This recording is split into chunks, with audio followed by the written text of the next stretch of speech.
Pessoal, boa tarde. Hoje a gente vai ter a aula do Fernando Zampieri. É um egresso da nossa residência, pesquisador, vai falar para a gente sobre fluidos. Obrigada, Fernando. Bom, primeiro é um prazer estar nesse anfiteatro aqui. Eu me formei, bom, fiz tudo aqui, né, faculdade, residência, UTI aqui, e eu me formei em 2010 aqui, né, Marcelo? 2010, né? Aí eu peguei esse anfiteatro aqui quando ele ainda não estava reformado, peguei quando ele estava reformado, não podia entrar com nada, e agora ele está. Mas, enfim, é um prazer estar aqui com vocês hoje. Bom, eu sou intensivista de formação. Oi, fica à vontade. Eu sou intensivista de formação, aí eu fiz alguns trabalhos com solução balanceada, o tipo de fluido em UTI, a ideia vai ser tentar falar um pouco. A ideia é ser bem informal, então se alguém quiser me interromper, falar alguma coisa no meio do caminho, fiquem à vontade aí. Só o background, vocês são residentes de UTI, todos? Alguém não é residente de UTI? Todos residentes de UTI. Oi? Tudo bem? Bem-vindo, legal. Bom, eu tenho alguns conflitos de interesse, a maior parte dos meus conflitos de interesse, eles envolvem o dinheiro que eu ganhei para fazer os estudos, né? A única verba direta da indústria que eu recebo é uma verba de consultoria de uma firma sueca, que eu faço umas análises para eles, mas o resto é tudo verba de estudo de iniciativa de investigador, e é claro que os meus conflitos de interesse piores são os intelectuais e não os financeiros, que é isso que move o mundo. Então, a ideia é tentar falar um pouco sobre de onde veio essa ideia de fluido, etc. Então, só para vocês terem ideia de como isso mudou, né? Quando eu era residente, a gente ficava discutindo se era para dar colóide ou não, né? Então, eu fui residente na época que estavam saindo os estudos que enterraram os amidos, né? Acho que vocês nem pegaram amido. Vocês pegaram amido na UTI, não? Fogo vem, não? Então, assim, a gente pegou a época ainda que era comum, e aí saíram os estudos todos, 6S, o CHEST e tal, e aí o amido caiu fora.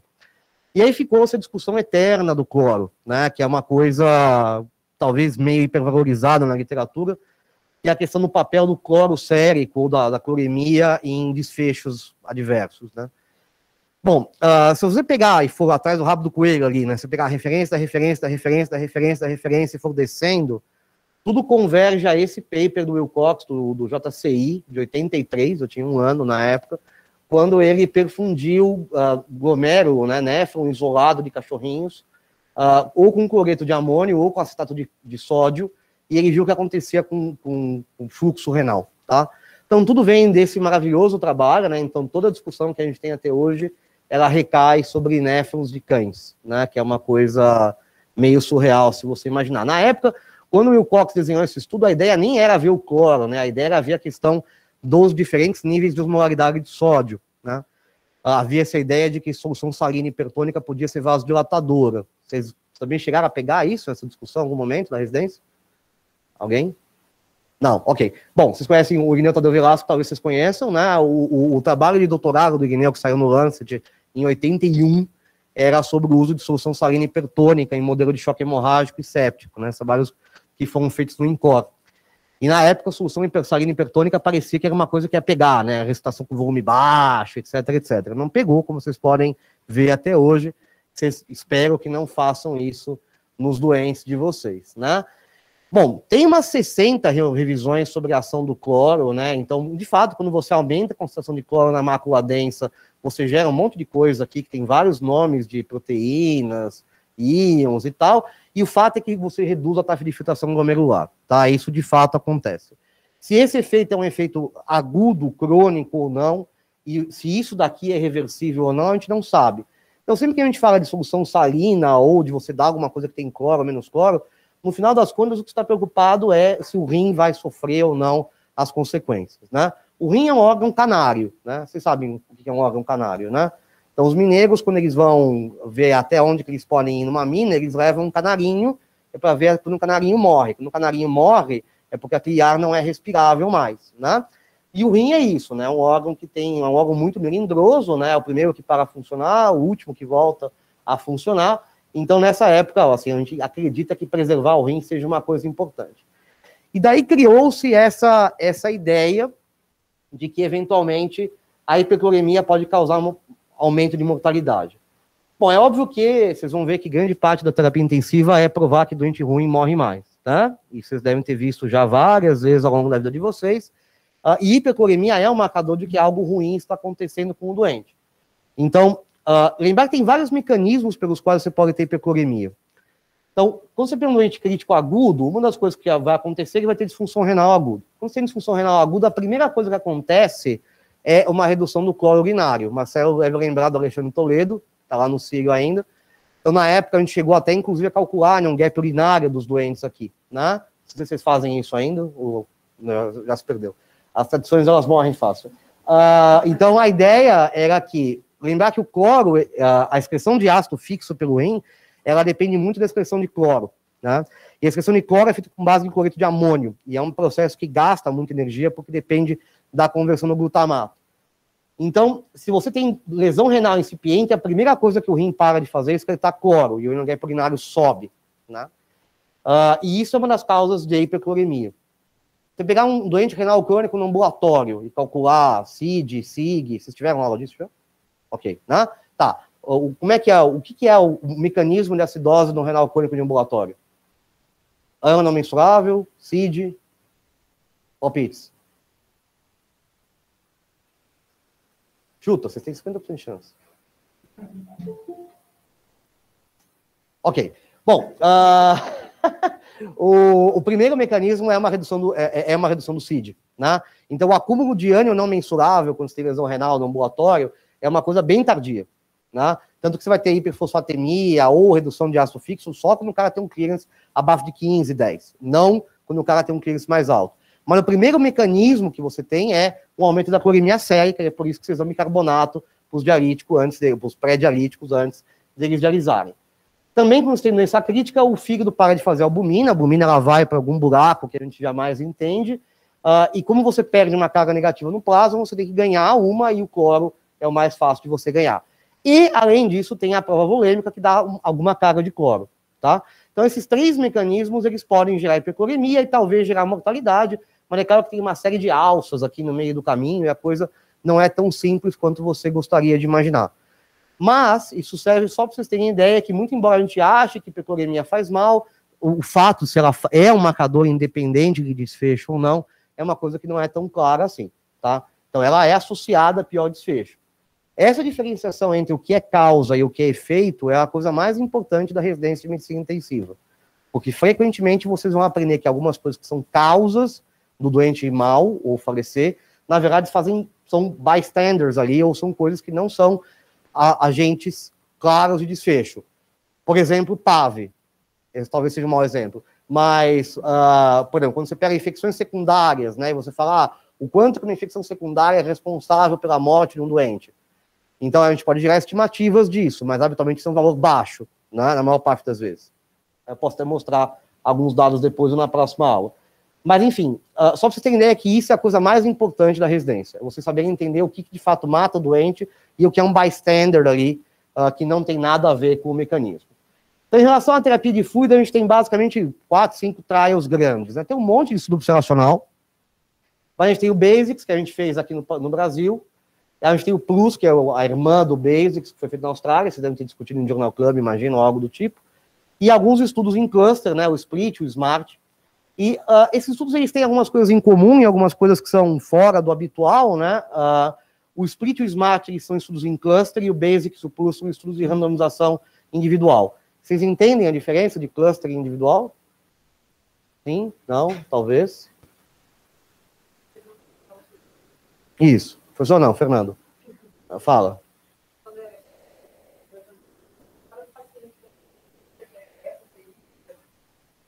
Isso. E qual é o problema no cluster? O problema do cluster?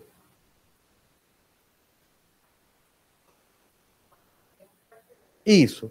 Então, como a sua unidade é o centro, obviamente, você tem uma coisa que é uma correlação entre os doentes que vão ser internados no mesmo centro. Entendeu? Então, você tem um efeito do centro muito mais pronunciado. Isso é uma coisa que se chama de ICC, que é o coeficiente de interrelação de classe do centro. Então, teoricamente, quando você tem um estudo em cluster, você acaba precisando de um número maior de pacientes para isso. Para você diluir, digamos assim, esse efeito do centro no efeito total da intervenção que você quer ver. Tem várias maneiras de você mitigar isso. Uma delas é você fazer, como esses estudos, como o SMART fez, uma coisa que são os múltiplos crossovers, né? você faz uma UTI fazer A, depois B, depois A, depois B, depois A, depois B, ou algo assim, tá?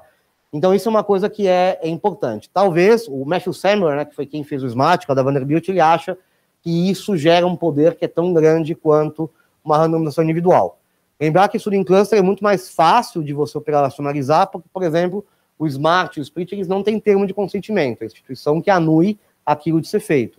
Enquanto que o Basics e o Plus, a gente teve que pegar termo de consentimento individual de todo mundo. E aí você acaba tendo perda, porque tem gente que se recusa a participar. Então, nesse cenário, às vezes, é difícil saber o que predomina.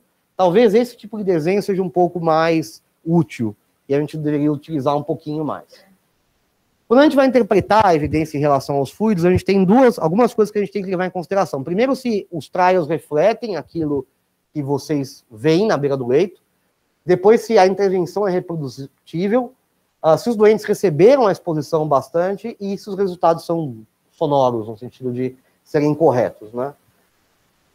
Quando a gente olha o que a gente tem de literatura sobre isso, né, a gente pegar aqui os 4 principais estudos, a gente vê que eles são populações bem diferentes. O SMART, ele randomizou todo mundo que pisava na UTI. E pisar na UTI na Vanderbilt, normalmente são doentes relativamente graves, mas com mortalidade baixa, né? Então, você está falando de 80% de pacientes médicos, 70% usando vasopressor, 30% de ventilados, com a mortalidade ainda assim bastante baixa. Quando a gente pega o split, a maior parte dos doentes é cirurgia cardiovascular, né? E doente cirúrgico, vocês sabem, né? Qualquer coisa é igual, porque é muito difícil ter evento, né? Doente cirúrgico, o melhor que você pode fazer é tirar ele do hospital o mais rápido possível, né? Qualquer outra coisa além disso faz mal para ele. E o Basics, o Plus tem algumas diferenças. O Basics, no final, acabou com uma taxa de cirúrgico muito mais alta do que a gente imaginava, que é um reflexo da UTI no Brasil. A UTI no Brasil está muito vinculada ao doente cirúrgico, né?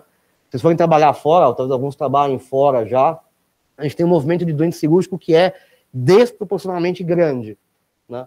Tenta explicar para um canadense que uma prostaté vai para a UTI, que uma prótese de joelho vai para a UTI, que uma colé vai para a UTI, né? Então, esses doentes, eles habitualmente não vão para a UTI. Aqui no Brasil, eles vão, o pessoal colhe SVO2, dá fluido, sabe, essas coisas e tal. Lá, eles simplesmente dão comida e os doentes ficam felizes e vão bem.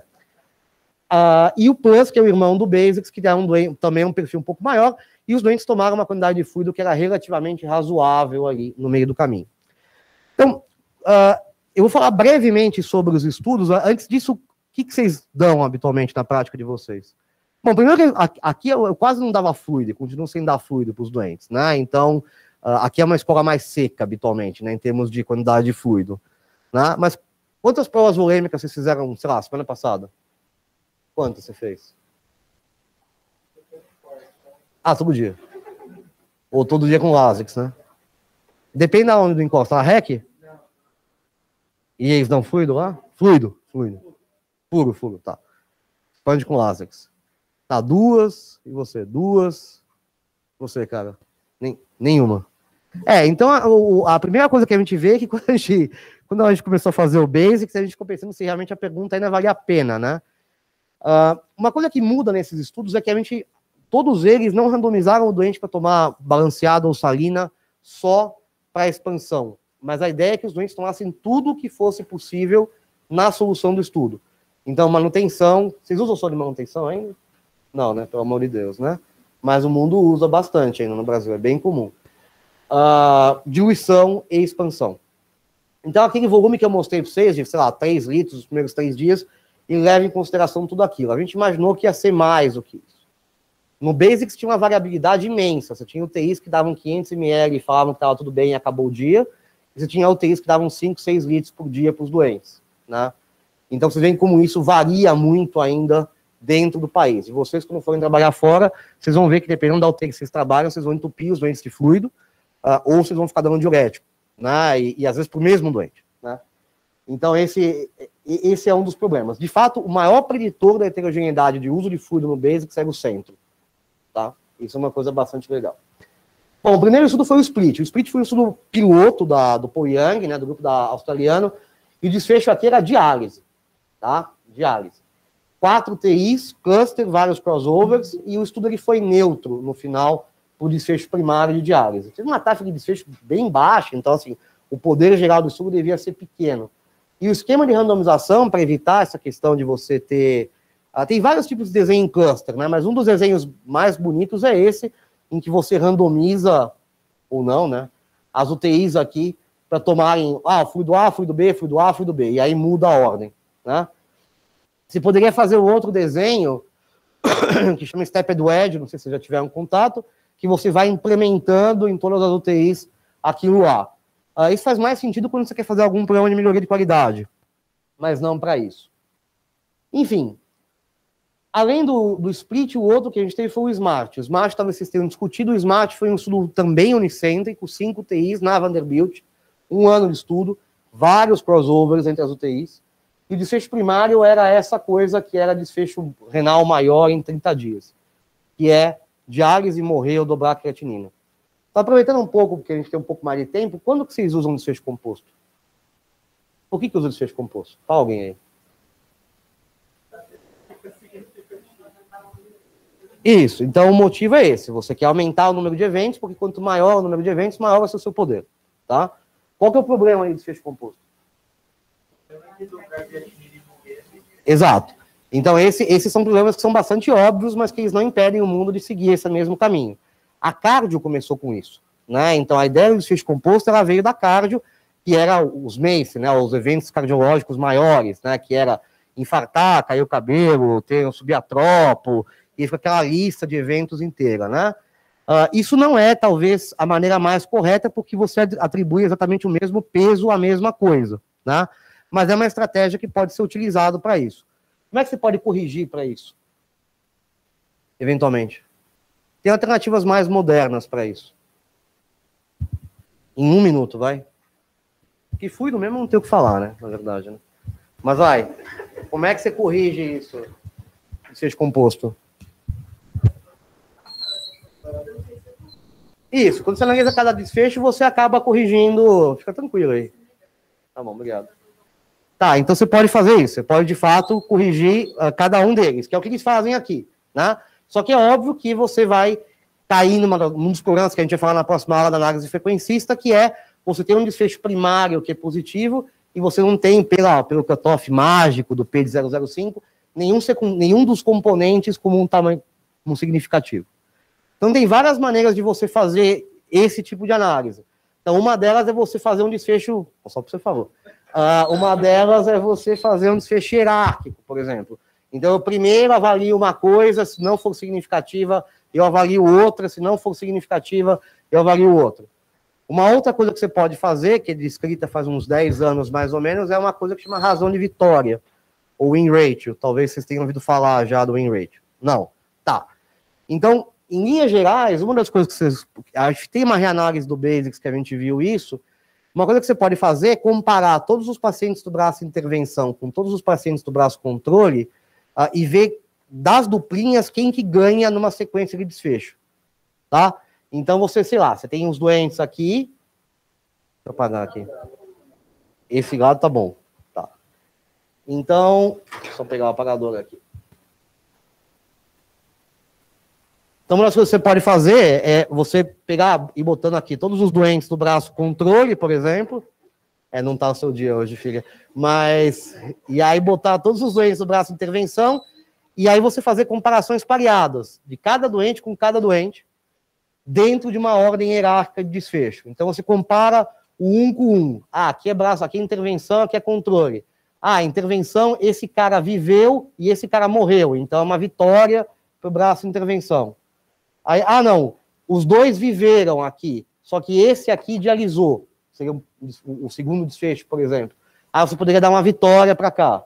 Aí, os dois viveram e não dialisaram, mas esse aqui ficou menos tempo na UTI, por exemplo, aqui. Então é uma derrota, tá? E aí você tem uma tabelinha de vitórias e derrotas, e isso aí gera uma estatística que chama taxa de vitória. A vantagem desse tipo de estatística é que ele leva em consideração uma outra coisa que é importante nesse tipo de desfecho, que é o fato de você ter risco competitivo. Quer dizer, só dobra a creatinina quem está vivo, né? Só dialisa quem está vivo, né? Isso é bem descrito para cardio, isso começou a aparecer em estudo de terapia intensiva. Vocês devem ter discutido o Andrômeda já, talvez, Glenn Hernandes. O Andrômeda foi um estudo que saiu no JAMA, em 2017, né, Marcelo?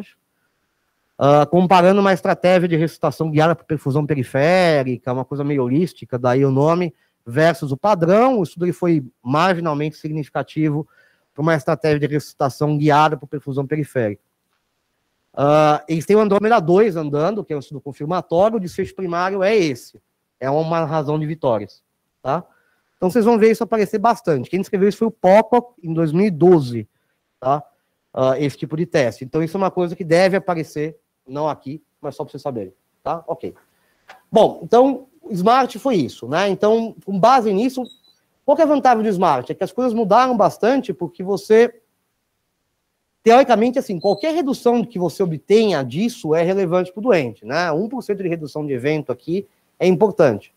Para os americanos, Plasma Light, que era a solução habitual que eles usavam aqui, ela é igual, o preço é igual à solução salina. E tudo vem na farmácia pré-diluído, diferentemente daqui, imagino, né? Quando eu saí daqui não vinha. Vem pré-diluído tudo? Agora não, né? Tá. Alguns hospitais privados, se vocês forem trabalhar fora, tudo vem da farmácia diluído já. Né? A enfermagem não dilui nada na beira do leito. Os banhos estão prontos diários agora só, né? Tá fazendo? Por isso não fica aquela alquimia na beira do leito, né? Que fica diluindo coisas, aspirando bicarbonato, hipono e tal. Então, como vem da farmácia, é muito fácil você fazer esse tipo de estudo. E a farmácia, quando o médico prescrever alguma coisa, vai mandar o que é para mandar. Por causa desse estudo na Vanderbilt agora, se você prescrever fluido, vai vir fluido balanceado. Não virá mais salina para o doente. Tá? Essa decisão ela deixou de ser, salvo o TCE, como a gente vai falar depois. Claro que o Smart sugeriu um benefício em sepse, vocês acreditarem que isso aqui existe, né? Sugerindo que sepse fez mais diferença. Eu acho meio estranho você imaginar que o doente séptico ele é uma população específica, talvez seja só uma questão de precisão por causa do tamanho da amostra. Tem algumas coisas interessantes do Smart, não sei se eles discutiram essa análise secundária. Eles avaliaram como o Smart, ele tinha uma parte do estudo era no pronto-socorro, que é o Smart ED, e uma parte na UTI. Em alguns momentos, os doentes, eles sincronizaram os dois estudos. Então, o doente podia começar a receber solução balanceada ou salina já no PS e seguir assim para a UTI. Então, quando eles pegam a fase desse estudo, onde os doentes recebiam solução balanceada no PS e na UTI, aí, para o doente séptico, aparecia um benefício, ao passo que esse não houvesse concordância, ou seja, o cara tomou salina no PS, depois balanceado, esse benefício ele aparentemente desaparecia. Isso pode ser verdade, pode ser verdade. Mas só sugere que a decisão de você dar fluido para o doente, ou tipo de fluido, ela não é uma decisão do tipo, eu quero dar 500 por qualquer motivo, e eu vou dar de Ringer porque Ringer é melhor. A diferença disso é nula para o doente, né? A questão toda é o quanto que você, se você converter o seu hospital para um hospital que vai usar só a solução balanceada, o quanto que você ganha. Então, parece que você precisa sincronizar pronto-socorro, UTI, centro cirúrgico, para você ver algum benefício. Quando a gente fez o Basics, né, o Basics, ele foi neutro, né? Neutro, mas uma lindeza de neutro, né? O negócio não tinha... Você vê aqui as cores até se misturam, né? O desfecho primário é a mortalidade em 90 dias. Né? A gente randomizou 10.520 doentes. A gente randomizou 11.075, mas aí alguns excluíram o termo. E a gente pegou o desfecho em 90 dias de todo mundo. Pegar o desfecho em 90 dias foi um inferno, como vocês podem imaginar. Que a gente fez tudo no HCOR. Não era o centro que fazia, então a HCOR, a gente sempre fala que foi mais odiado que a Vivo na época, porque, claro, né, porque a gente ficava ligando para os doentes, né, falando, oi, o senhor está vivo, não está... E aí não conseguia, aí perguntava para o hospital se o doente voltou para fazer um raio-x, um exame, alguma coisa, e se mesmo assim a gente não conseguia, a gente pedia para o banco de óbitos do Ministério da Saúde. Aí o Ministério da Saúde tem um banco de óbitos, né, que é uma coisa que todo país decente deveria ter, com um atraso de 18 meses, tá? Isso, por isso que se vocês morrerem, demora um tempo até o CPF ser cancelado, né, uns 12, dá para fazer bastante fraude ainda, o seu CPF até o governo cancelar. Os doentes eles foram relativamente bem expostos à intervenção do estudo, né? Então, mais ou menos 80% do fluido que eles recebiam era fluido do estudo. O cegamento do Basics, ele era um cegamento por letra. Eram 6 letras, A, B, C, D, E, F. Metade das letras era solução balanceada, metade era solução salina. Por que eram 6? E não 2 letras?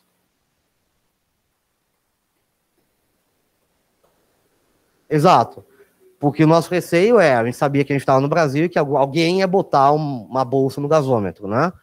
Ou fazer alguma coisa e tentar descobrir o que é a plasma light solução salina. Então, se eu perdesse o cegamento da solução F, por exemplo, eu ainda tinha duas duplas de solução para tocar o estudo. Eu cancelaria o F mais alguma e eu manteria o cegamento, né? Então, o motivo foi basicamente esse, foi precaução contra fraudes, tá? Isso a gente, felizmente, não teve. Quando acabou o estudo, a gente perguntou para os centros, para os PIs, se eles conseguiam adivinhar qual letra era qual fluido, eles eram tão bons quanto uma moeda. Eles não sabiam dizer qual que era qual, tá? O que é uma coisa bastante interessante.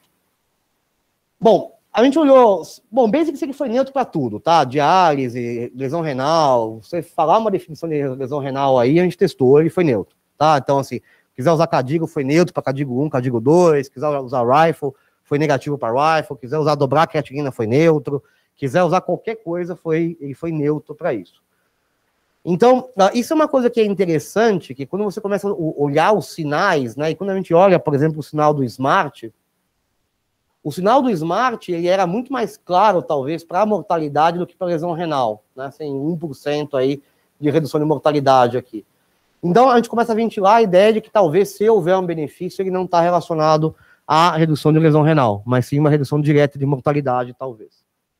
Quando a gente olha outros dados para ver se essa análise do Smart ela acontecia no Basics, ela de fato acontecia. Quando você pegava os doentes que tomavam só solução balanceada antes de irem para a UTI e serem randomizados, continuar recebendo solução balanceada se associava com uma maior chance de um desfecho bom na população de dimensões cirúrgicas, sepsis ou não sepse, mas especialmente cirúrgico e séptico aqui. Ao passo que se o doente ele era contaminado com salina, ou mal ressuscitado, talvez, você não via esse efeito. E havia, não vou me ater ao gráfico, havia uma questão de gradiente aqui, né? Quanto mais salina antes de randomizar ele recebia, menor o benefício teórico de receber solução balanceada na UTI. Então, realmente, assim, dá para reproduzir aquilo que o Smart mostrou, e realmente, quando o doente começava a jornada dele tomando balanceada direto, aparentemente havia uma chance maior de ter um benefício. Fica a dúvida. Exceto em TCE. Né? Então, em TCE, no Basics, isso foi muito claro, né? Aqui é o Capra, no TCE, salino versus balanceado, né? Melhor estar no amarelo do que no azul, aparentemente, né? Então, morria bem mais TCE no hospital com solução balanceada. A gente não tem dado de valor de pressão intracraniana, a gente tentou submeter esse manuscrito para vários lugares, mas aí eles falaram que sem o valor da PIC não dá para concluir nada, o que eu acho meio estranho, porque é estudo randomizado e qual que é o valor da PIC, né? Vocês discutiram PIC ou não PIC já? Várias vezes, né? Então, assim, aparentemente PIC não serve para nada, né? Se a gente for pegar o best trip ou a melhor evidência, não serve para nada, né? Então, dizer que o mecanismo de morte da solução balanceada envolve aumento da PIC parece um pouco prematuro. Uma coisa que é interessante, de fato, é que esses doentes eles morriam mais aí, e o Plasma Light, que é a solução que a gente utilizou, ele é isosmolar. A osmolaridade do Plasma Light é 296, mais ou menos, né? Diferentemente do Ringia, que era um pouco mais baixo do que isso, 270, 260. Então, não é uma questão de osmolaridade, quer dizer, a salina é um pouquinho mais osmolar, mas não é uma questão que se dê uma solução hiposmolar para os doentes. Enfim. Depois, o último estudo que a gente tem acaba sendo o PLUS, né? O PLUS, ele consegue ser mais neutro, né? Os australianos, eles são pródigos em gerar estudo neutro. Eles conseguiram fazer, talvez, o FOREST mais neutro da história da medicina intensiva, né? Então, você não vê absolutamente nenhum sinal aqui. E os dois grupos, em relação à mortalidade, eles são absolutamente idênticos, né? Então, quando você coloca esses dados todos numa meta-análise, né, e você junta os estudos de boa qualidade, você acaba, tira esses pequenos aqui, porque isso aqui é muito difícil de você avaliar, né, 40 doentes, 50 doentes, não dá para avaliar nada, você acaba com esse risco relativo aqui, que é 0,96, que é o intervalo de confiança que vai de 0,91 a 1,01. Então, alguém consegue me interpretar o intervalo de confiança? Alguém, vai. O que quer dizer intervalo de confiança?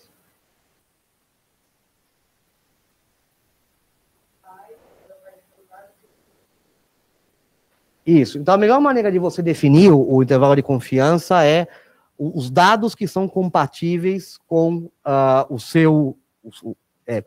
os valores da estimativa de tamanho de efeito compatíveis com os seus dados condicionados à veracidade da hipótese nula. Tá?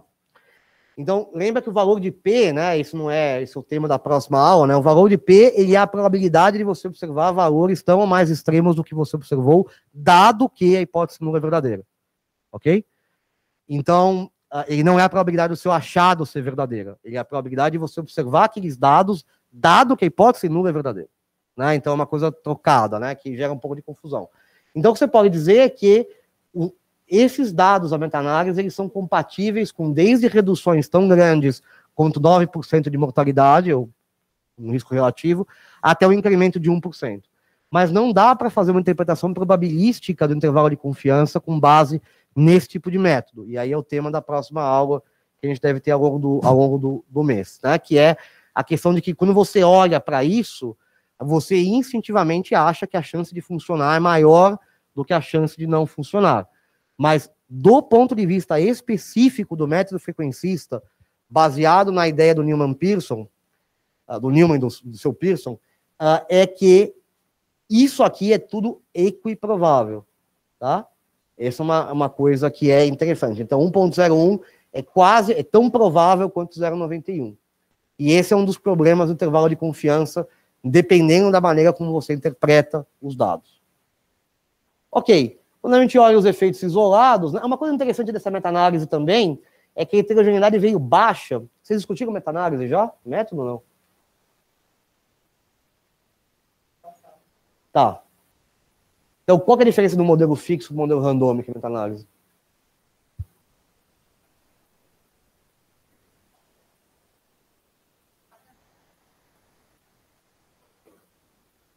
Quase. Então, o efeito fixo de uma meta-análise, ele diz que existe um único tamanho de efeito responsável por isso. Quando você faz um modelo randômico, você diz que você estima um tamanho de efeito e uma distribuição de possíveis tamanhos de efeito. Então, a diferença maior é se você vai considerar a heterogeneidade entre os estudos, que é o tal, ou se você simplesmente vai dar um peso proporcional ao tamanho da amostra. Tá? Então, no modelo fixo, o resultado final ele é basicamente uma média ponderada, uma média pesada, digamos assim, dos valores habituais. O modelo randômico ele leva em consideração esse parâmetro, que é a heterogeneidade, que é o tal, que vocês vão ver em alguns lugares, que é uma estimativa de quão heterogêneos os dados são entre os estudos. E dessa estatística vem o I2, que é o quanto da variância observada no tamanho de efeito é dada pela variância entre os estudos. Tá? Então, teoricamente, quanto maior esse 2, você diria que mais heterogêneos são os estudos que você incluiu. Obviamente que tem várias maneiras de estimar isso. Tá? Se você estimar isso desse jeito, isso aqui é um método que se chama Friedrich-Jonkman, que foi o método que foi utilizado. Tem vários outros. Se você utilizar outros métodos, esse valor de heterogeneidade aqui sobe até 80, por exemplo. Então, só mostrando que estatística, de fato, sempre há uma maneira diferente de fazer, que gera uma conclusão diferente, tá? Que é uma coisa bem problemática. Ok, aí a gente atualizou o grade dessas coisas, né? O grade é horrível de atualizar, mas enfim, o tamanho do efeito fica neutro, para o grade isso é uma evidência alta de que não há efeito. Mas quando você olha, por exemplo, diálise, que seria um desfecho super interessante, a evidência, se você agrupar todos os estudos, você acaba com um tamanho de efeito, de fato, bastante neutro ali. Claro que efeitos relevantes ainda não podem ser descartados, mas aparentemente a gente não tem. Se o efeito existe, ele parece que ele está muito mais em mortalidade do que em lesão renal aguda. Ok. Tem um aspecto que é importante da gente discutir, que é a questão de como os estudos funcionaram, né? Então, vocês usaram Plasma Light já alguma vez na vida? Não, tá. O que tem no Plasma Light? Por que não vende solução com bicarbonato pronta? Vocês já pensaram nisso? Por que ninguém vende uma solução de bicarbonato pronta?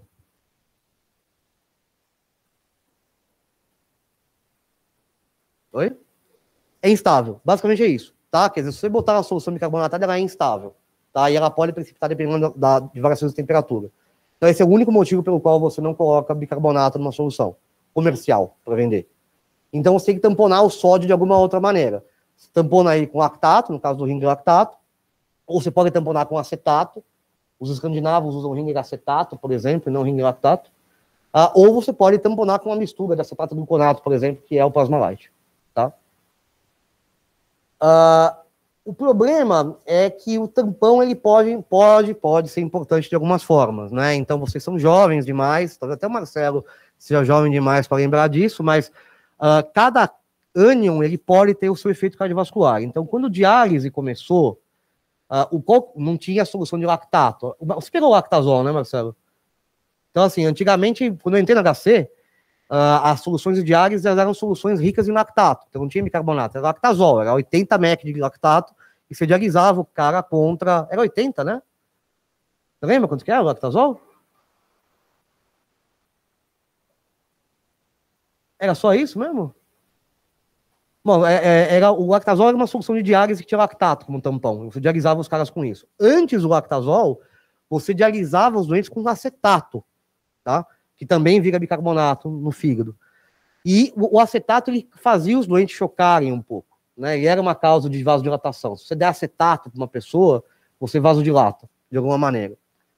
Então, dizer que é muito complicado quando você olha essa discussão de qual fluido dá, porque a gente fica muito apegado nessa questão do cloro, mas a gente esquece que tem outras coisas envolvidas, né? Então, a osmolaridade da solução que você usa, o tampão que você utilizou na solução, etc.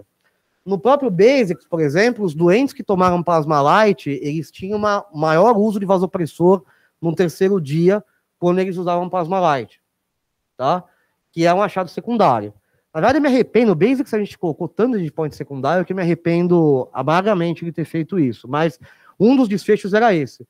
Se isso é por ação do lactato como vasodilatação, a gente jamais saberá agora, mas é um mecanismo absolutamente plausível, né?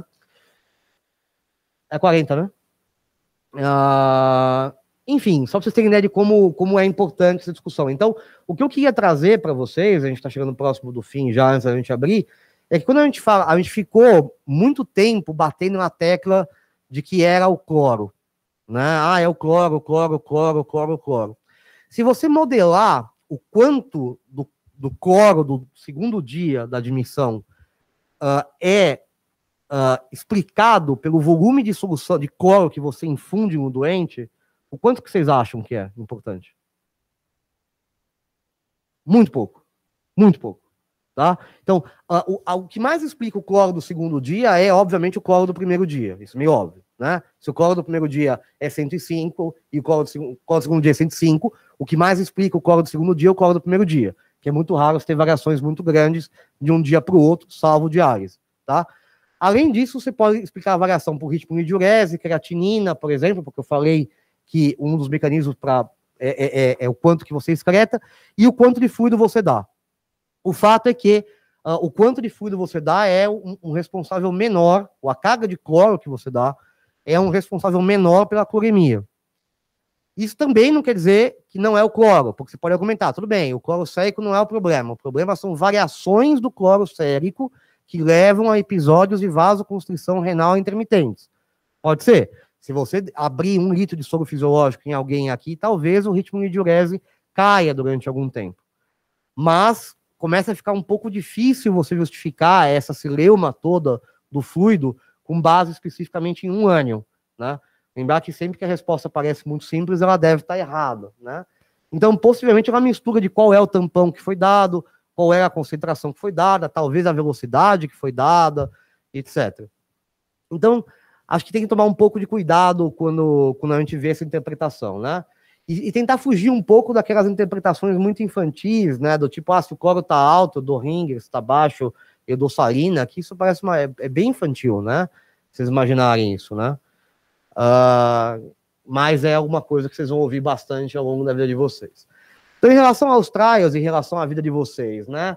Acho que os trials, todos eles refletem os doentes que vocês tratam, né?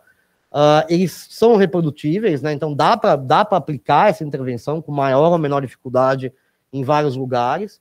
Os doentes tomaram uma quantidade de fluido que é o habitual, um doente crítico tomar hoje em dia. Marcelo lembra quando eu era R1 em 2006, era comum, né? 7 litros de balanço positivo no primeiro dia. 8 litros. A gente tinha coisa do tipo que a gente dava fluido e segurava o pulmão com o PIP, né, Marcelo? Lembra? Como o mundo muda, né? E era muito comum, né? Você fazer 6, 7, 8, 10 litros no primeiro dia. Aí o doente, todos eles faziam ARDS e você ficava recrutando o doente para recuperar ele da ARDS que talvez você tivesse causado, né?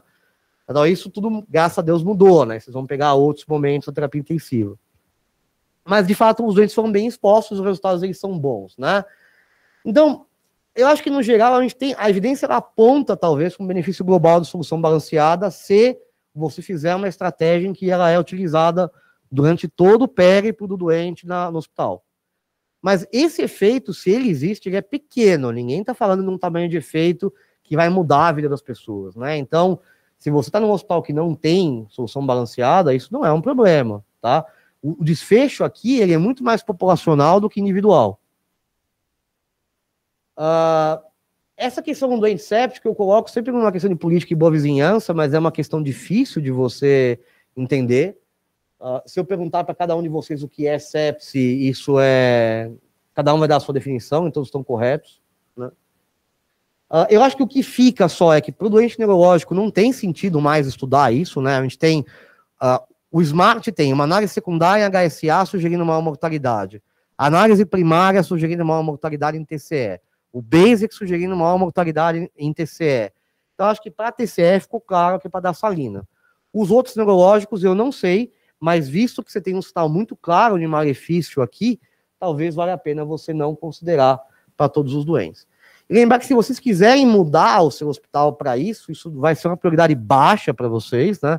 Então não é quando vocês forem virar coordenadores de UTI ou alguma coisa do tipo, não é para vocês criarem celeuma com o administrador por conta disso, porque isso é um tamanho de efeito muito menor do que outras coisas que mudam a vida do doente, né? Tipo ser bem assistido. Mas é um efeito que, de fato, talvez exista, né? Negar que o efeito possivelmente existe, parece que não dá para fazer alguma coisa. O que a gente pretende fazer, né? A gente juntou os dados do Split, Smart, Salt, Basics, Plus e do estudozinho pequeno lá de cetocitose diabética, né, dos australianos. Então a gente acabou de juntar os dados individuais, esses caras todos, que deu bastante trabalho. A gente publicou o protocolo e análise estatística disso já, está no Critical Care Association, então a gente deve fazer uma epidemia desses dados, né? E aí a gente vai ter, óbvio, vai ter 35 mil doentes, e de fato vai dar para dar uma resposta talvez um pouco melhor. Mas entendam que, e para a vida de vocês, quando vocês forem ou consumir ou fazer evidência, que não há evidência definitiva em nenhuma área da medicina, né? Então pode ser que tudo isso que eu falo hoje, daqui a 2 anos, seja completamente errado, e é assim que funciona a vida, né? Você não pode se apaixonar por uma hipótese, né? Você tem que se apaixonar pela pergunta. Então pode ser que isso aqui mude daqui a 1 ano, 2 anos, e seja completamente diferente. Tem essa questão do tampão, né? Então, se fosse desenhar um estudo hoje, talvez valesse a pena você testar o tampão. No Basics, originalmente, a gente queria ter um braço com ringue lactato, mas ninguém quis pagar. E sem dinheiro não dá para fazer nada no mundo, essa é uma verdade. A ideia era fazer 3 braços, né? Era fazer salina, ringue lactato e plasma light, né? Mas é difícil. Aí a gente ia para 24, 25 mil doentes, possivelmente. Dá para fazer? Dá para fazer. Mas, de novo, é caro, né? É relativamente caro fazer isso. Não tão caro quanto vocês acham, mas é relativamente caro. Só quanto vocês acham que custa o Basics? Tá no Diário Oficial da União. Vocês podem digitar o número lá, digitar Basics, Diário Oficial da União. Tá lá, quanto que foi gasto. Chutem. 500 reais por doente. Então, o Basics ele custou...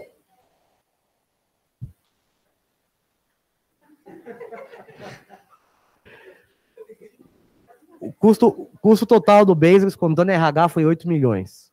Tá? 8 milhões. 8 milhões. O que é um valor bem baixo. Tá? É um valor bem baixo. Tá?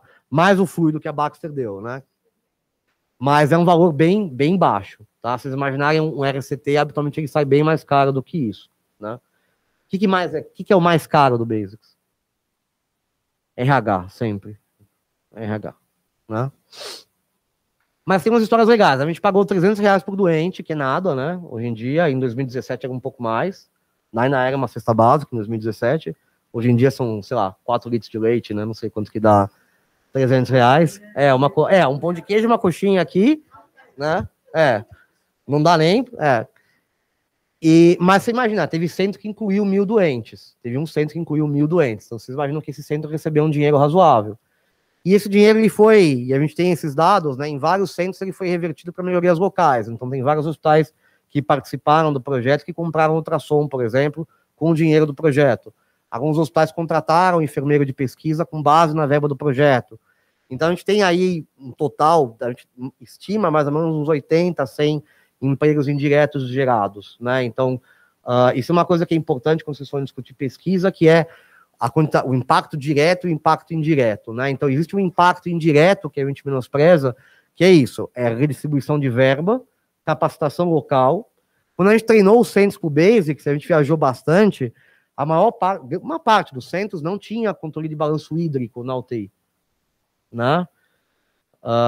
Então, vocês imaginam que e a gente precisava desse dado. Então, uma das coisas que você fazia era capacitar o centro para isso, né? Então, a pesquisa, de alguma maneira, ela acaba sendo uma maneira de você equalizar o sistema, né? De você gerar verba, dinheiro, e você equalizar a rede para ter algumas coisas. Então, há um aspecto social importante. Então, por exemplo, na Escola Paulista, alguns ultrassons foram comprados com o dinheiro do Basics.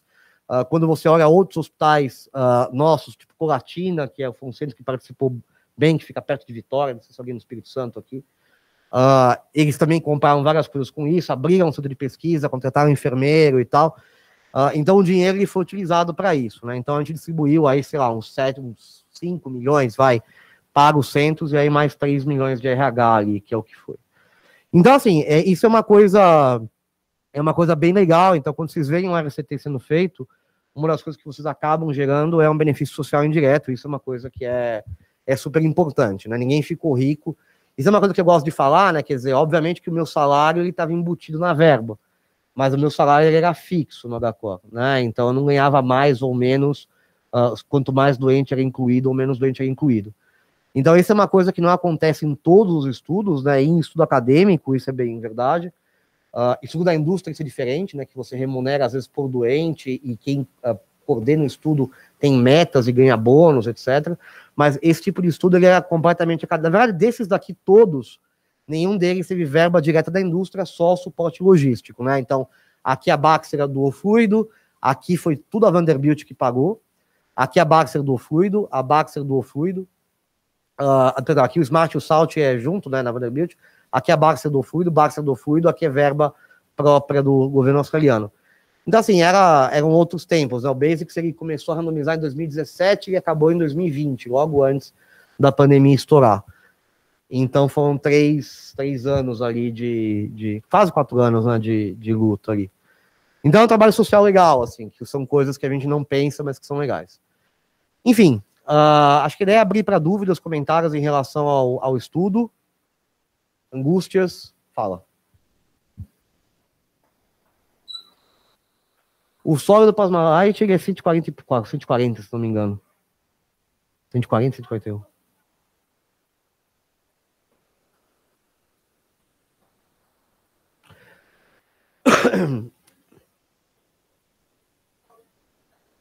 Então, a pergunta da Paula é quanto que se o sólido plasmalite é 140, né? Como é que a gente explica que o malefício do plasmalite nesses doentes, né? Então, eu vou responder com dois comentários, tá? Então, assim, do ponto de vista absolutamente estatístico ou matemático da coisa, o estudo randomizado ele não se importa com o mecanismo, tá? Então, isso é uma coisa que vocês todos têm que ter ideia. Então, assim, o estudo randomizado, uma vez que você randomiza, você garante que os dois grupos eles têm uma probabilidade de desfecho igual. Que é esse o objetivo da randomização, não é balancear com variável, é garantir que os dois grupos tenham um desfecho final igual, ou uma probabilidade igual. Então, o estudo randomizado ele não se importa com a mecanística. Tá? Eu só quis fazer essa introdução, antes de dar a minha opinião, porque às vezes a gente fica muito preso nessa ideia de qual é o mecanismo que levou a isso, e frequentemente a gente está completamente errado do que está acontecendo. Então, esse é um ponto. Assim, o que eu acho é que pode ser que uma solução um pouco mais hipertônica faça bem para o doente neurocrítico, tá?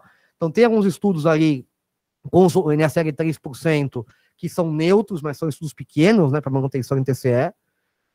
Talvez uma solução um pouquinho mais hipertônica faça algum bem, ou ajude a controlar a osmolaridade. Ou talvez recaia na questão do ânion, né? Quer dizer, eu não sei qual que é o efeito do acetato na circulação cerebral, eu não sei qual que é o efeito do gluconato na circulação cerebral, então talvez exista alguma coisa que gerou esse tipo de achado, né?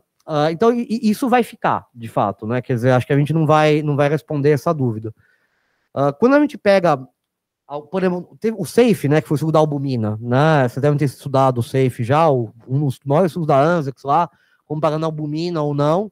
Havia a ideia de que a albumina matava os doentes, né, e tal, e fizeram um estudo que ele foi neutro, exceto no TCE. O subgrupo do SAFE saiu no New England também, Marcelo sempre fala, talvez seja a primeira análise de subgrupo que saiu no New England na história, que fazia mal a solução, a albumina 4%. E eles publicaram depois alguns dados sugerindo que a pressão intracraniana era mais alta e quem tomava albumina. Que também... mas aí fica por que isso acontece do mesmo jeito, né? E por que isso eventualmente seria... Eu só quero que vocês entendam que a via causal que está na sua cabeça quando eu faço essa pergunta ela é longa, né? Você imagina que eu dei uma solução que gerou uma alteração na osmolaridade, que aumentou a pressão intracraniana, e esse aumento da pressão intracraniana fez o doente morrer mais. É esse o raciocínio que está na sua cabeça quando você pergunta isso. E eu te falo que para cada passo dessas coisas, você tem tanta dúvida das coisas, até mesmo a variação da PIC. Se eu te falar que a PIC variou 1, 2 milhões de mercúrio, será que é verdade? Talvez seja isso mesmo. No Smart é uma variação pequena. Então eu não sei te dizer. E eu acho que agora a gente não vai saber. Eu acho que se eu tivesse que apostar alguma coisa, eu apostaria no ânion ali. Mas esse é o tipo de coisa que quem faz ciência básica e quem faz pesquisa clínica, eles não se falam muito, né? E há uma certa rixa, né? Esse é o tipo de pergunta que seria fácil de responder em modelo animal, né? Por exemplo, né? Você pega porco, cachorro, hoje em dia é mais porco, né? Tem vários modelos de TCE bem claros, e aí você mede a PIC lá com plasma light ou ring lactate, né? Série 3%, e vê o que acontece. Ou testa, eventualmente, a ação do acetato mesmo, em circulação cerebral, por exemplo, que não tem nada na literatura, né? Eu acho que talvez seja o ânion. O plus de base eles não incluíram, e eles estão agora, é fácil dizer que eles estavam certos, eles já não incluíram por causa de um estudo no Critical Care Forum publicado, sugerindo aumento de pressão intracraniana numa amostra de 80 doentes, mais ou menos. Mas o estudo ele era com Ringer, né? Tem um com Ringer e um com plasma light, com plasma light é meio neutro, e aí com Ringer era ruim.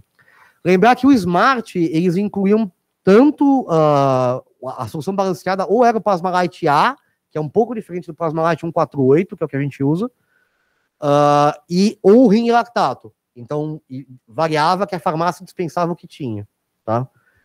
Então, olhando agora, acho que o plano estava certo em excluir esses doentes, né?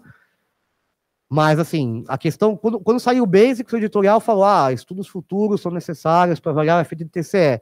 Mas eu duvido que alguém vai randomizar doente para provar mal, né? Quer dizer, não é assim que funciona, né? Mas essa é uma questão boa. Imagina. O que mais? Angústias, dúvidas? Pode falar. Imagina, é um prazer. Eu que agradeço.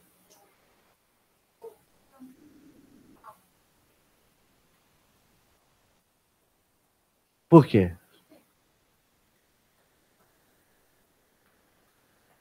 Acho que no pós-operatório talvez seja o único local que você tem evidência por causa daquele estudo do Paul Young, né, do New England, né?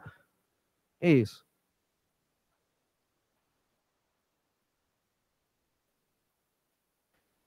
Eu trabalho muito em UTI privada, filha. Eu faço o que me mandam, né? Esse é um fato, é uma triste verdade, assim, eu tenho 40 anos e faço o que me mandam.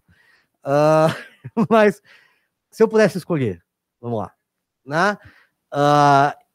Eu acho que para o pós-operatório talvez faça sentido, e talvez faça sentido deixar a solução, o soro ao meio, tá?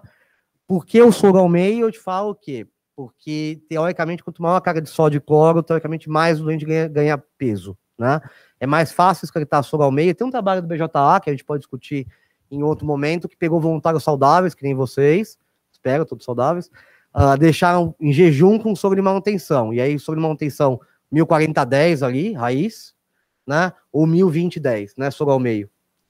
E aí, os com soro ao meio mantinham peso e os com soro full ali ganhavam peso com soro de manutenção. E o débito de diurese era maior em quem recebia soro ao meio. Isso faz meio sentido. Lembrar que, assim, o nosso rim, ele foi feito para reabsorver a água e não para excretar sódio, né? Então, desde os primórdios, quando a gente saiu da água, o nosso rim se especializou em conservar a água e não em jogar sódio para fora, que ele fez do peixe, né? Então, para a gente, é muito difícil você lidar com sobrecarga de sódio, né? A excreção de sódio, a excreção de cloro, elas são custosas, né? Elas não são fáceis de serem feitas, né? Então, acho que para o pós-operatório, a minha opinião pessoal, primeira é, se você puder não deixar o indivíduo em jejum, não deixe, né? Então, essa pergunta que você está falando, lembrar que a maior parte dos pós-operatórios do Brasil não são iguais aos pós-operatórios da Austrália, né? Ninguém está falando aqui que vai ficar fazendo uma hemicolé e que vai ficar uma semana com Rocefin e Flagyl, 4 dias até liberar o Clexane e jejum com a nasogástrica aberta, sem débito, 48 horas, que é o habitual que a gente vê, é bem comum isso no Brasil, né? A gente está falando de um lugar em que esse doente sai sem sonda, principalmente com Clexane no pré-operatório e no intra, e comendo no primeiro dia, né? Ou pelo menos no líquido no primeiro dia. Então, nesse cenário, eu acho que é ok você querer deixar o soro de manutenção. Deixar 1 litro por dia, 1,5 litro e tal. O que eu acho que não dá, que não é correto você fazer, é deixar soro de manutenção em doente clínico, né? Isso eu acho que, mesmo porque a maior parte deles vai tomar meropenem já, e vai tomar um monte de coisa, você vai expandir com mero, poli, né? Quer dizer, que mas é a verdade habitual de vocês. Vocês forem ver medicina privada, o mesmo medicina pública também, a maior parte dos doentes tem um monte de infusão, né? Então é isso. Ou deixar glicosado puro, né? Que é uma outra coisa. Quer dizer, você assumir que toda a carga... Que a gente, quando eu estava na residência, a gente aprendia, né? Clínica, né? Não, tem que dar 1 mEq por quilo por dia de sódio, 1 mEq por quilo por dia de cloro, meio mEq por quilo por dia de potássio. E aí que a gente fazia o sorinho, né? A pediatria tinha fórmulas, né? Não sei se vocês rodaram na pediatria, várias fórmulas, né? Os que são na faculdade, se alguém for, tinha a aula do Cardoso. Vocês lembram da aula do Cardoso, né? Cardoso se aposentou agora. Aí, enfim, você tinha aquela linha de como montar o soro, papapá. Eu acho que isso não cabe mais, né? Mas eu acho que quiser deixar o soro de manutenção, deixa. Mas pro doente clínico, eu acho que chega. Acho que não dá mais. Fala. Prazer, imagina. Fala. Claro.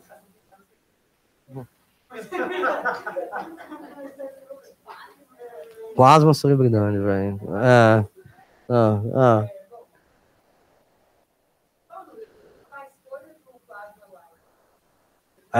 Filha.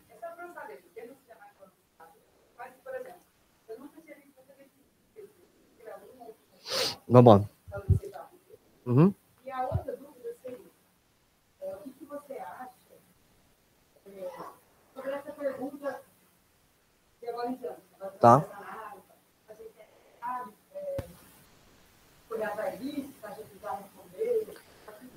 Não, são 2 boas perguntas. Então, por que o Plasma Light? É porque todas as crianças legais estavam usando o Plasma Light na época, né? Então, quando a gente olhava os estudos, né? Então, os australianos iam fazer com Plasma Light, né? O split já tinha sido com Plasma Light, né? Não sei se todo mundo ouviu a pergunta que ela fez, eu tenho que fazer de novo?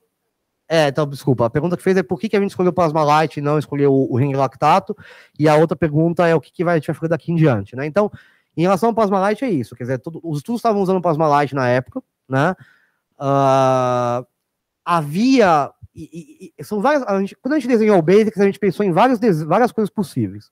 Então a gente pensou, vamos fazer um estudo em cluster grande, balanceado ou não balanceado, tipo Smart, aberto, né? Não cego, cada UTI dá o que quiser. Aí a gente imaginou que a chance disso dar certo no Brasil era pequena, tá? Especialmente quando você estuda em clusters, se você randomizar 30 clusters, ou 20 clusters, ou 10 clusters, e um cai fora, você perdeu 1/10 da sua amostra.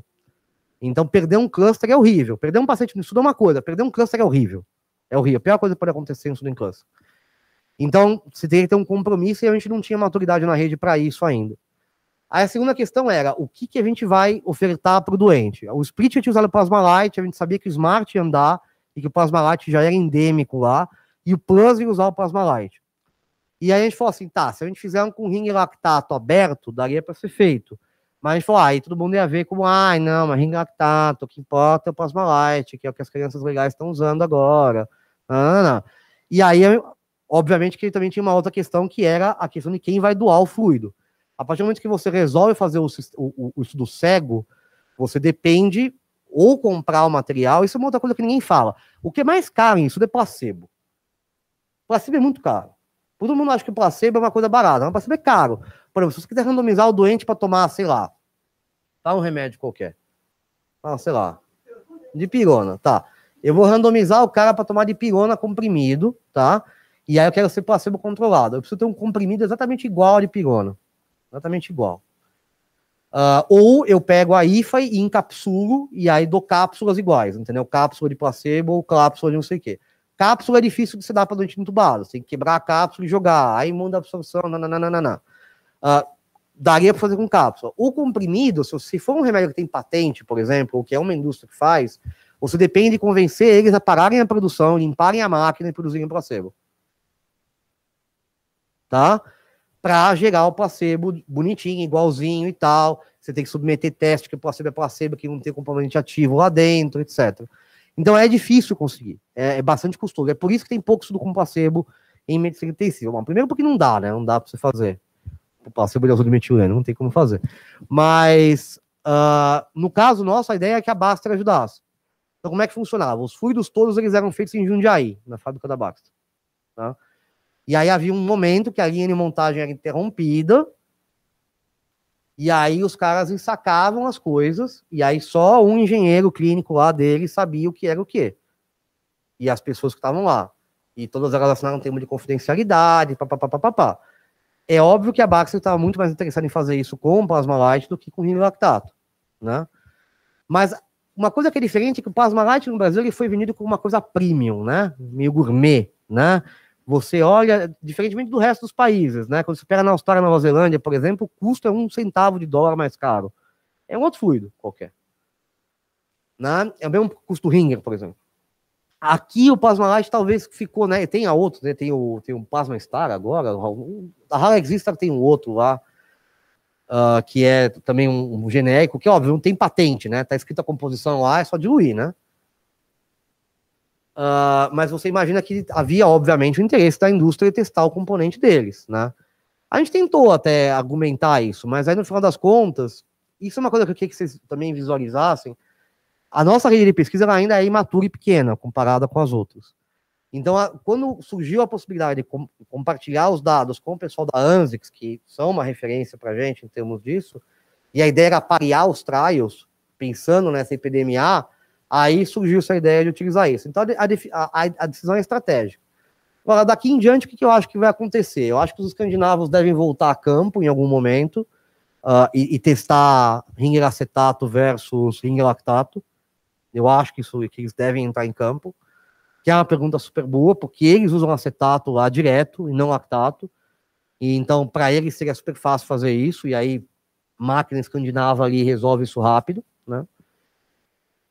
Para eles é muito fácil fazer desfecho em 90 dias, né? Porque todo doente tem um cartão único de saúde e você sabe o tempo todo o desfecho dele, se ele reinternou ou não. Então você não perde dinheiro com follow-up, né? Você randomiza o doente e pede consentimento para pegar os dados dele a posteriori, só. Mais nada depois. Então eu acho que ainda deve aparecer alguma coisa. Mas assim, de novo, como eu falei, o bom de você estar apaixonado pelo método e não pela pergunta é que para mim tá bom, assim, já, sabe? Sendo bem sincero, se não sair mais, se eu não fizer mais nada de fluido, eu me considero feliz já, estudei, fiz minha parte, os jovens agora que façam a parte deles e tal. Não, é verdade, se vocês não fizerem nada, isso aí acaba, né? Quer dizer, se vocês não seguirem o rito, né, ou continuarem fazendo, isso tudo acaba, né? E é óbvio, né, quer dizer, o Marcelo talvez lembre do Gattinone falando, né, vocês conhecem o Gattinone, obviamente, você deve ter lido uma cagarada de paper dele, né? O Gattinone, quando perguntaram para ele exatamente isso depois do Albios, ele falou, eu tô velho, eu não consigo mais ver um trial acabar. Entendeu? E é verdade, se você imaginar cada trial grande desses que alguém faz, ele consome 4, 5 anos da sua vida. Se você começa a fazer com 40, 35, que seja, que é quando você está numa fase um pouco mais madura da sua carreira e tal, alguns mais cedo, alguns mais tarde, você mesmo que consiga grant o tempo todo, você não vai conseguir fazer mais do que 6, 7 trials grandes na sua vida. Então, você tem que escolher as perguntas que você quer tentar fazer, porque o seu tempo é finito nessa terra, essa é a verdade. Né? Então, essa é uma pergunta que eu não... Para mim, eu considero que eu fiz minha parte, assim, sabe? Eu não queria estudar mais isso agora. Eu preferia estudar outras coisas. Mas é isso. Tem outras coisas legais para estudar, né? A gente tentou estudar balanço hídrico, por exemplo. Balanço hídrico é muito difícil de estudar. É muito difícil. A gente tentou estudar ventilação. A gente tem o Stamina, né? Que eu estudo ventilação mecânica em pneumonia, que está indo super mal. Mas também ventilação mecânica é difícil. Tudo que envolve você convencer as pessoas a tomar uma conduta na beira do leito, que não é dar um remédio ou não, é muito difícil. Porque tem várias válvulas para o cara não seguir aquilo, né? E, de fato, o nosso grau de maturidade não é tão grande assim. Mas fluido, assim, eu fazer epidemia e aí eu tô tranquilo, assim. Agora, o que mais que a gente vai estudar depende do que a rede acha que é importante estudar, né? E essas perguntas têm que vir de vocês, entendeu? Porque, obviamente, conforme nós fomos ficando mais velhos, eu falo a rede mesmo, todo mundo que é intensivista no Brasil, a gente vai... O que é uma pergunta relevante para a gente, talvez não seja mais para vocês. Porque vocês vão passar por angústias de beira de leito que são completamente diferentes daquelas que eu passei. Então, se vocês não derem o tom, o que vai acontecer é que vai ter um monte de velho falando a mesma coisa durante 20 anos. Entendeu? Então, por isso que é importante que vocês se engasem, se alinhem ou tenham uma visão de que isso é uma coisa importante, porque senão vocês vão no congresso e vai ser de novo, né? Pô, eu vi o Jean-Louis falar a primeira vez em, sei lá, 2007, a mesma coisa, sabe? Esses dias o ICM, o Intensive Care Medicine, publicou um pró-contra de Swan-Gun, você viu? De novo? Eu falei, nossa, o mundo se curou da pandemia, né? O pessoal da UTI voltou a discutir Swan-Guns, né? Um sinal que o mundo está se curando, né? Porque, de novo, essas discussões, elas são eternas, elas acontecem eternamente. Então, ou vocês dão um tônus no que vocês têm dúvida, ou o que vai acontecer é que a gente vai envelhecer e vai ficar respondendo perguntas que não são as de vocês. Por isso que é importante que vocês participem, obviamente, disso aí. E mais?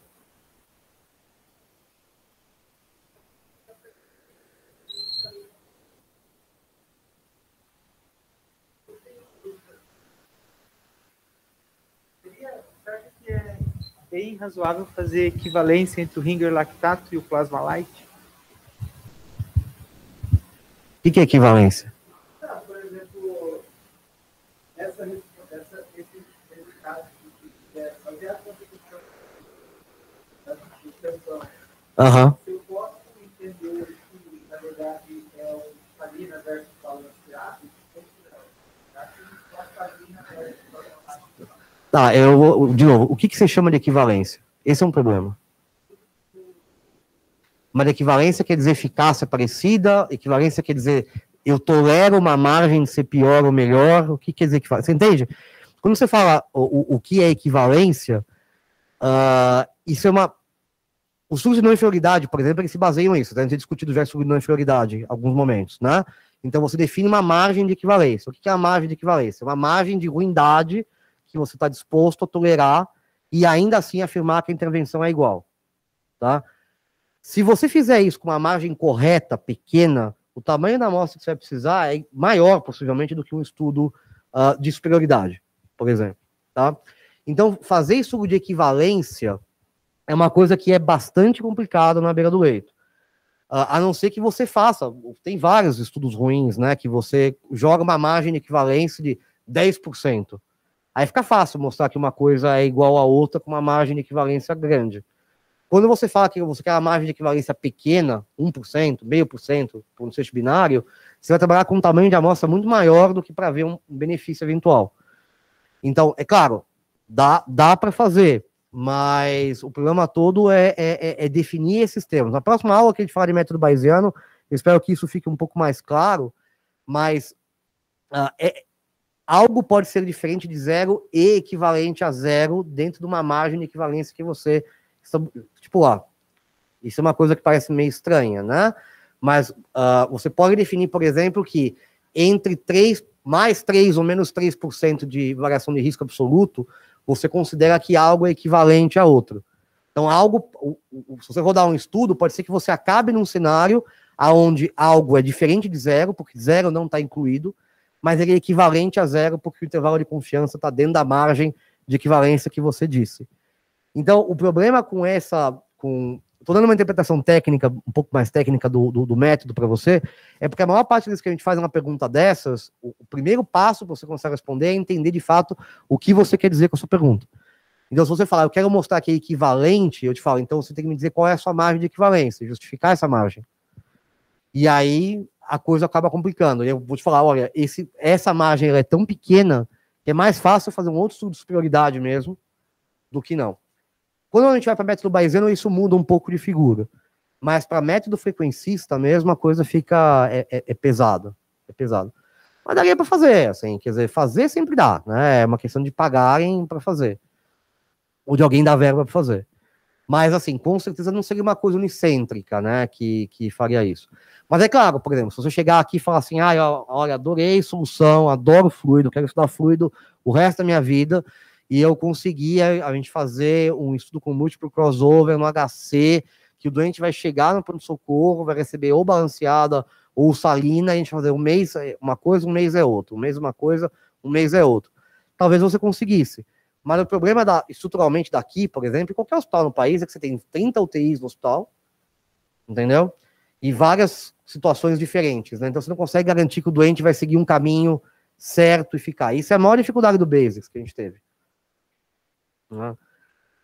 Então, assim, esse é um assunto legal para a gente discutir na próxima aula, que é o que é equivalência. Seria legal de fazer, mas acho que eu não vou fazer. Não, com os dados atuais eu consigo dizer alguma coisa para você. Eu consigo falar assim, a probabilidade do tamanho do efeito ser mais do que 1,5% de redução de risco absoluto é muito baixa. Eu consigo te falar. Mas o problema é que 1% ainda é uma diferença, como é uma intervenção muito comum, 1% ainda faz sentido. Entendeu?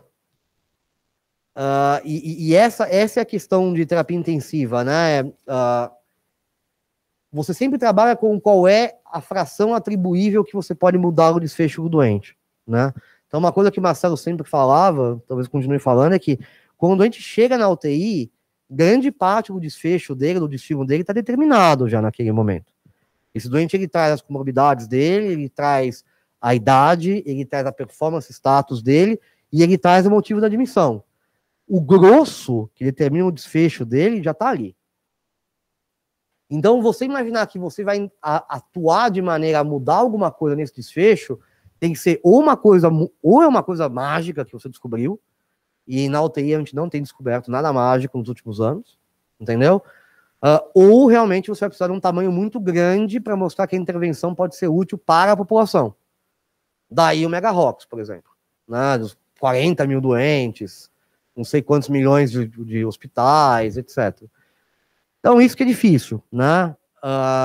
Mas, eu acho que a UTI tem essa vantagem, né? Que a UTI, ela traz, no final das contas, é um pupurri de doente grave, né? Quer dizer, você tem a vantagem na UTI, você tem a maldição de ser uma população heterogênea e a bênção de ser uma população heterogênea, né? Por isso que a UTI é uma especialidade tão dinâmica, porque você lida com coisas de várias especialidades.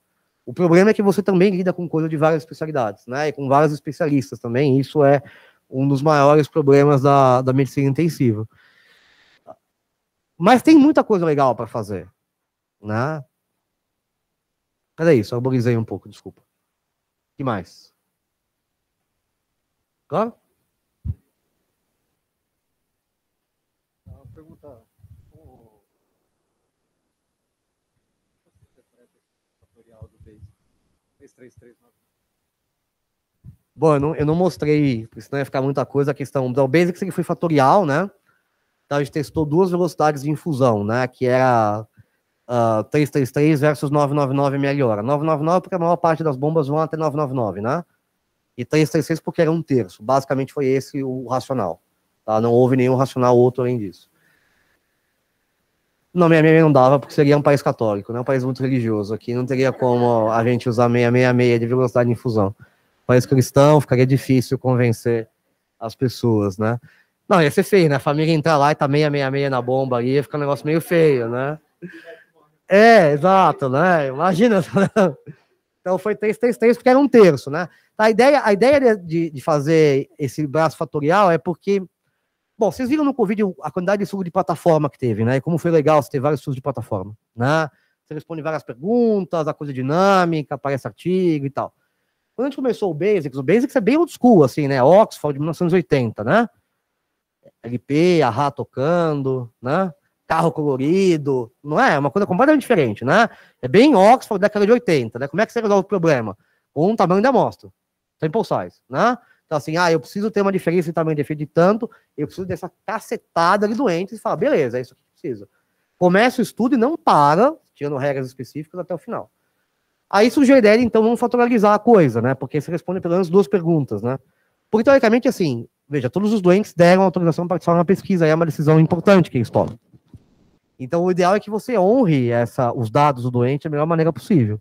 E, eventualmente, se você puder obter o máximo de informação possível daquele paciente, isso é melhor para ele e para a comunidade.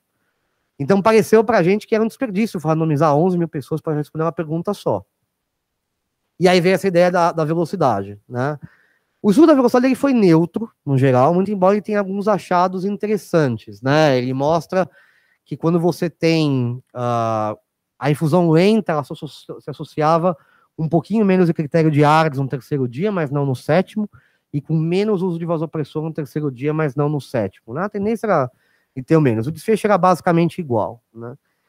Eu posso trazer na aula que vem, a gente tem uma análise de heterogeneidade de efeito de tratamento, da velocidade, sugerindo que talvez paciente cirúrgico e doente já com vasopressor, a velocidade lenta vá melhor, e para o doente médico a mais rápida vá um pouco melhor, mas tudo isso é pós-hoc, obviamente. Mas ele é um achado neutro. Mas a ideia desse segundo paper era simplesmente trazer, além de gerar o dado, né, era trazer essa discussão, quer dizer, tem vários aspectos da prova de fluido que a gente não discute, né, a temperatura do fluido, velocidade, outras coisas, né. Então a ideia era trazer isso. O estudo ele é neutro também, mas era a minha intervenção favorita do estudo, disparado, assim, porque eu sempre achei que aquele negócio de ficar esguichando o soro fazia mal, sabe? Sim, macroscopicamente, sabe? Eu achava que fazia mal. E quando você pega os trabalhos que tem de ciência básica, aquilo lá causa uma ruptura grande de glicocálice, aquilo lá causa injúria endotelial, tem um racional para isso. Então eu falei, se você imaginar que a maior parte das provas volêmicas não servem para nada, né? Esse é um fato. Ou que elas duram pouquíssimo tempo. Se você randomizar os doentes para tomarem ou não uma velocidade mais lenta, talvez seja mais tolerável, digamos assim, talvez você faça menos mal para o doente. Era esse o meu background para essa hipótese. Mas isso, obviamente, não foi confirmado. Mas esse é um assunto que caberia mais coisa. A gente tem dado de 120 doentes hemodinâmicos das velocidades. São os dados da tese da Daniele, lá da Escola Paulista. E aí tem uns dados legais, mostrando como se comporta a pressão, débito e tal, dependendo disso. Claro, né, 120 doentes, vai sair na RBTI, sei lá, infelizmente. Né? Talvez uma revista melhor ali. Mas é legal saber que é diferente, obviamente é diferente. Mas é uma pergunta legal, assim. Essa eu valeria a pena estudar de novo, assim. Essa talvez eu estudasse de novo, assim. É isso, né? Algo mais? Prazer estar aqui, pessoal. Obrigado mesmo. Valeu. Obrigada, Fernando.